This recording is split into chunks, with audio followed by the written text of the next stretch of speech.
के रोका गर्नुपर्छ हैन। त्यति मात्रै किन नि पक्राउ पनि गर्नुपर्ने होला, बयान पनि ल्याउनु पर्ने होला।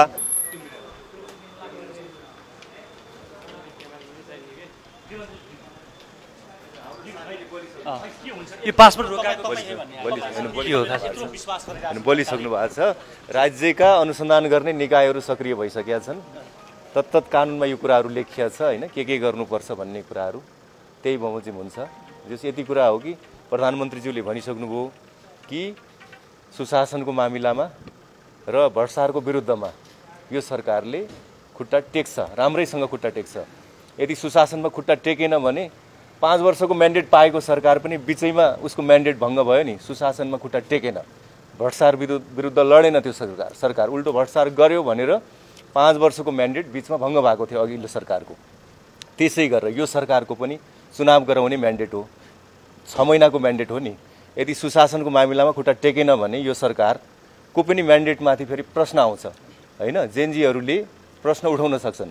त्यसकारणले प्रधानमन्त्रीज्यूले आफ्नो सम्बोधनमा अघि भनिसक्नु भएको छ कि सुशासनको मामिलामा यो सरकारले दरोसँग खुट्टा टेक्छ। तर आज देशकै निगाह तपाईमाथि टिकेर बसेको छ। गृहमन्त्री हाम्रो अभिभावक हजुर सुशासनको लागि र सबैभन्दा महत्त्वपूर्ण त 74 जना आमाको कोखरितले गर्दा ती बच्चाहरूको न्यायको लागि गृहमन्त्रीले के गर्दै हुनुहुन्छ भनेर सबैले सोधिरहेको छ। आयोग गठन भएको छ, आयोगले काम गर्छ।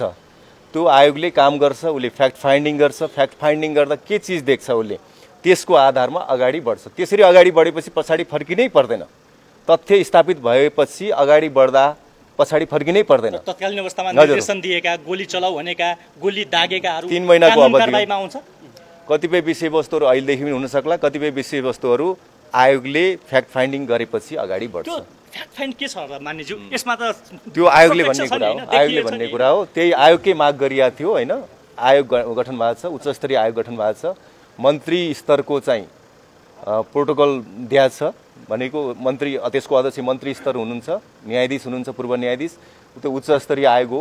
न्यायाधीशले नेतृत्व गरे हुनाले न्यायिक आयोग पनि हो। त्यसले निष्पक्षतापूर्वक गर्छ र त्यही बमोजिम हुन्छ। त्यसले राय पनि दिन्छ। तत्कालीन सरकारका प्रमुखहरू पनि पर्छन्। त्यो चाहिँ अब पर्छन् नि, अब के इन्भल्भमेन्ट छ त्यसैले बताउँछ, पर्छन् होला नि। पासपोर्ट रोकाको विषय सुनिरहेका छौँ, त्यो के हो? ल मेरो अहिले पुग्यो, मैले अगाडि भनिसकेँ। कानुनमा यो सबै कुरा छ, यहाँहरूले पनि हेर्नु होला। अनुसन्धान गर्ने निकायले के रोका गर्नुपर्छ हैन। त्यति मात्रै किन नि पक्राउ पनि गर्नुपर्ने होला, बयान पनि ल्याउनु पर्ने होला। जे हुन्छ त्यो अनुसन्धान गर्ने निकायले गर्ने कुरा हो। अन्तिम है, तपाईहरुको यो सरकार यो कुर्सी रगत जमेको एउटा डल्लोमाथि टिकेर बसिरहेको छ है, शहीदको रगतमाथि। तपाईहरुले कतैबाट पनि कहीँबाट पनि शहीदलाई बिर्सिने काम त गर्नुहुन्न नि। त्यो त कहाँ गर्नु, हामी पनि त्यही सडकबाटै आएको मान्छे हो नि त हैन। त्यही मुद्दा जेनजीले जे मुद्दा उठाउनु भएको थियो त्यही मुद्दा उठाएर हिँडेकै मान्छे त हो नि हामीहरू। भ्रष्टाचार विरुद्ध सुशासनको पक्षमा नै लडेको मान्छे हो भनिसकेपछि अब यो मुद्दा हामीले छोड्ने भन्ने त कुरै हुँदैन नि। फागुन 21 गते त केही द्वन्द्व हुन्छ रे, गृहयुद्ध जान्छ रे भनेर टुङ्ग्याउनुस् न। मैले एउटा लास्ट भन्नुहुन्छ फेरि गर्नुहुन्छ हैन। त्यो चाहिँ जे सकारात्मक सोच्नुस्, यो सरकारले गर्छ। तर थ्रेट आइरहेछ नि, संसार जगतलाई थ्रेट आइरहेछ, मान्छेलाई थ्रेट आइरहेछ, सकाइदिन्छु काट्दिन्छु भनिरहेछ। त्यो चाहिँ कानुनले काम गर्छ, यति कुरा हो। तपाईँ थ्याङ्क यू सो मच।